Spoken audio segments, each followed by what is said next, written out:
between the commute, the meetings, and the general exhausting overhead of maintaining a modern life, the average adult today gets roughly 2.5 hours of genuine free time. Most of that is spent staring at a screen, consuming algorithmic content designed to keep us just anxious enough to stay tuned in. We tolerate this burnout because of a specific myth about our past. We imagine prehistoric life as a non-stop survival horror game, a world where our ancestors woke up terrified, spent every second fighting for a single meal, and died of exhaustion by 30. But when anthropologists actually studied modern hunter-gatherer groups, they found something that makes our current schedule look extreme. Between hunting, gathering, and maintaining tools, your ancestors worked an average of 15 hours a week, roughly 2 to 3 hours a day. Anthropologist Marshall Solins called them the original affluent society.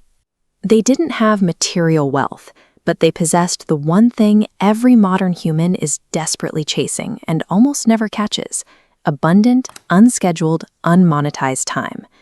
The day starts at sunrise as the women head out to gather the reliable calories that keep the camp alive.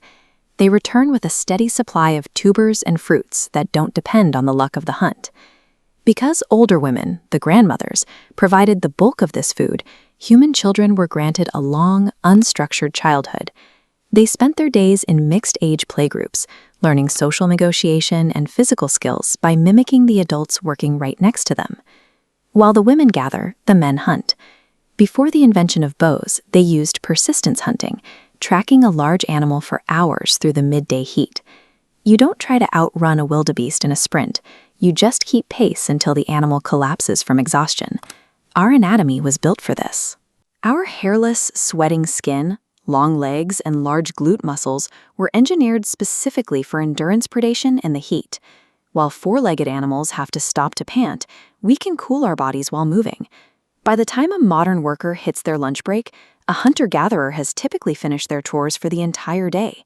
When the heat peaks, the entire camp stops. People rest in the shade, nap, and do physically and mentally nothing. This chart shows the default mode network, a set of brain regions that only activates when we are not focused on an external task. This network is the biological engine for creativity, emotional processing, and mental health. Modern life starves this network. We fill every quiet moment with algorithmic input, never giving our brains the cognitive stillness they require to activate it. For our ancestors, staring into space wasn't an act of laziness. It was an essential biological process for maintaining a healthy human mind.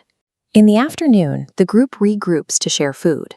Radical generosity was their version of a savings account. Giving to others today ensured you would be fed when your own luck ran out.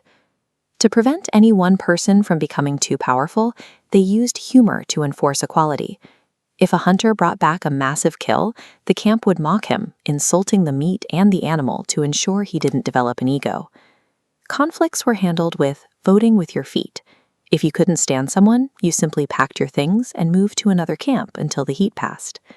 This is the operating system of the community. What we call gossip was actually the fundamental software that kept groups equal and social bonds intact.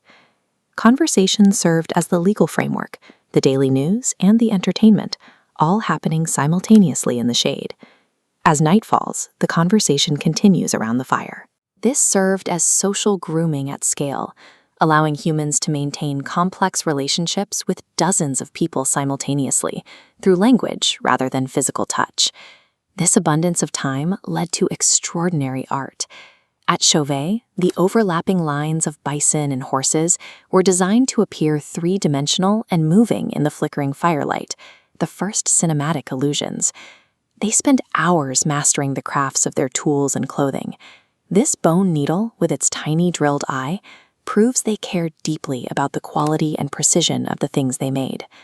Archaeological sites like Shanidar Cave reveal the intense care they provided for the vulnerable. They kept the elderly and the severely disabled alive for decades, feeding and protecting them long after they could physically contribute to the group. Their sleep was different too. Before artificial light, humans slept in 2 phases: a first sleep from dusk until midnight, followed by an hour of being naturally, calmly awake before a second sleep until dawn.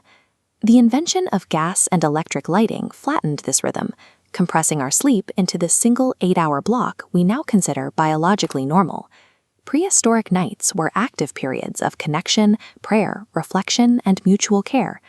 We've gained incredible things in the modern world: antibiotics, indoor plumbing, and a drastic drop in child mortality.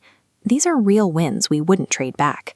But we also inherited the inventions of agriculture, rent, and working for bosses. We traded the freedom of the savannah for the overhead of maintaining a modern life.